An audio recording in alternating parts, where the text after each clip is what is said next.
Hello, good evening everyone. Welcome to teach by Dharmishtha.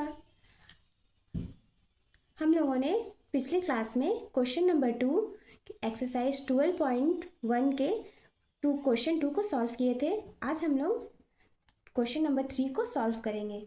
तो एक question को सॉल्व करने से पहले हम लोग कुछ बातें जान लेते हैं। जैसे कि हम लोग पढ़ चुके हैं कि फैक्टर कितने टाइप्स के होते हैं, 4 टाइप्स के। 4 टाइप्स में से फर्स्ट था कॉमन फैक्टर, सेकंड था रीग्रुपिंग। तो रीग्रुपिंग इस क्वेश्चन में हम लोग इसी को सीखेंगे कि रीग्रुपिंग करके फैक्टराइज किस तरह से किया जाता है। तो चलिए आज के क्लास को स्टार्ट करते हैं और सीखते हैं हम लोग कि रीग्रुपिंग करके फैक्टराइज किस तरह से किया जाता है।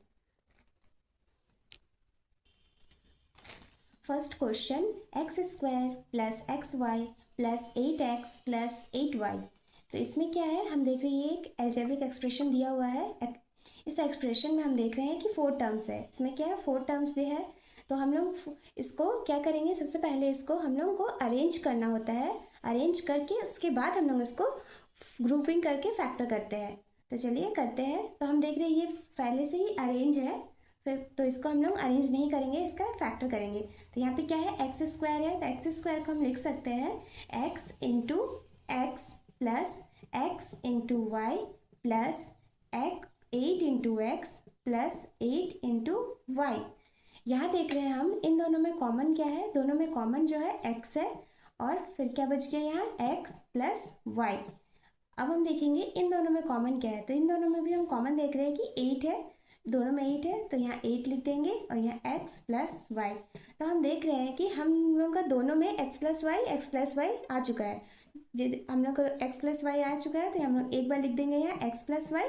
अब यहाँ बच गया x प्लस 8, तो x प्लस 8 ये हो गया answer, x plus y x plus 8।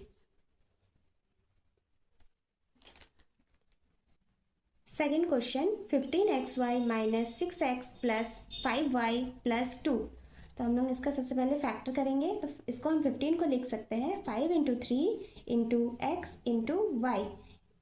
6 को हम लिख सकते हैं 3 into 2 into x plus 5y को 5 इंटू वाई माइनस 2। अब हम देखेंगे कि दोनों में सेम क्या है, दोनों में कॉमन क्या है। यहाँ भी 3 है, इस वाले में भी 3 है, इसमें भी x है, इसमें भी x है। तो 3x क्या हो गया कॉमन। तो यहाँ क्या बच गया 5y माइनस यहाँ क्या बच गया 2। अब हम देखेंगे कि इन दोनों में कॉमन क्या है। तो इन दोनों में कॉमन हम देख रहे हैं कुछ भी नहीं है। तो यहाँ क्या कॉमन हो जाएगा 1, तो इसमें हो जाएगा 1।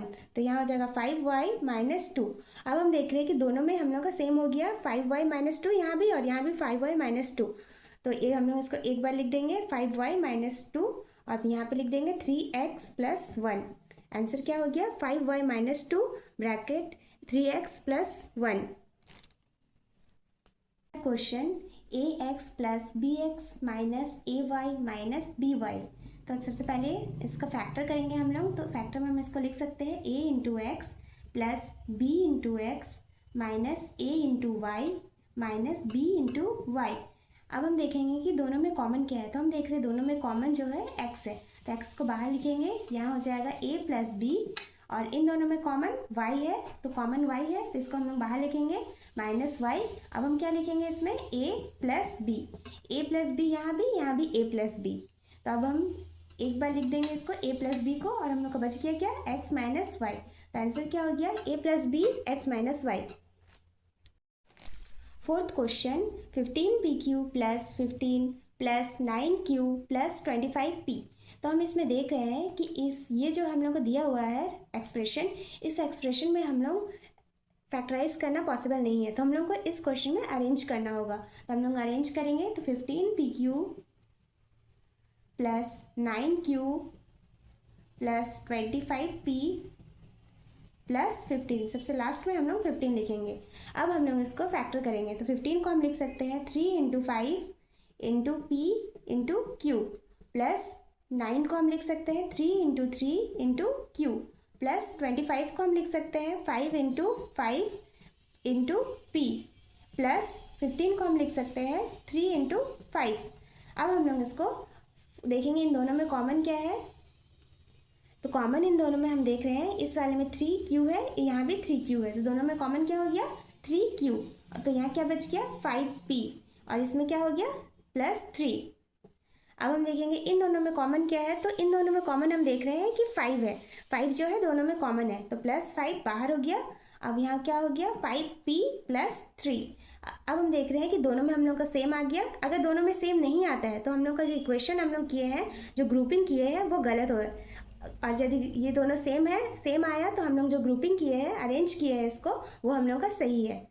तो हम लोग देख रहे हैं हम लोग का दोनों जगह सेम आ गया, तो ये हम लोग को लिख देंगे 5p + 3, यहाँ पे हो जाएगा 3q + 5। तो आंसर क्या हो गया 5p + 3, 3q + 5 + 7xy - xyz। तो हम देख रहे हैं ये जो एक्सप्रेशन दिया हुआ है इसमें हम लोग फैक्टराइज नहीं कर सकते, तो हम लोग क्या करेंगे, इसको रीग्रुपिंग करेंगे। तो इसको हम रीअरेंज करेंगे दोबारा से। तो इसमें लिखेंगे हम लोग z, और यहाँ z है तो इस वाले में z है, तो इसको यहाँ लिखेंगे -xyz। यहाँ क्या है -7 लिख दिए, फिर है x7xy। अब हम लोग इसको अरेंज कर दिए। अब हम इसको फैक्टर करेंगे। फैक्टर कैसे करेंगे, z -x × y × z -7 + 7 × x × y। अब हम देखेंगे दोनों में कॉमन क्या है, तो हम देख रहे हैं यहाँ भी z है और इस वाले में भी z है, तो z बाहर हो गया और इसमें क्या बचा 1, और इसमें बच गया 1 के बाद -xy। अब हम देखेंगे इन दोनों में कॉमन क्या है, इन दोनों में कॉमन हम देख रहे हैं कि 7 है, तो -7 और यहाँ बच गया 1 -xy। तो देखिए माइनस माइनस और माइनस माइनस प्लस प्लस, तो यहाँ हो गया 1 - xy z -7। तो आंसर क्या हो गया 1 - xy z -7। तो इस तरह से हम लोग रीग्रुपिंग करते हैं। अगर आपको मेरी वीडियो,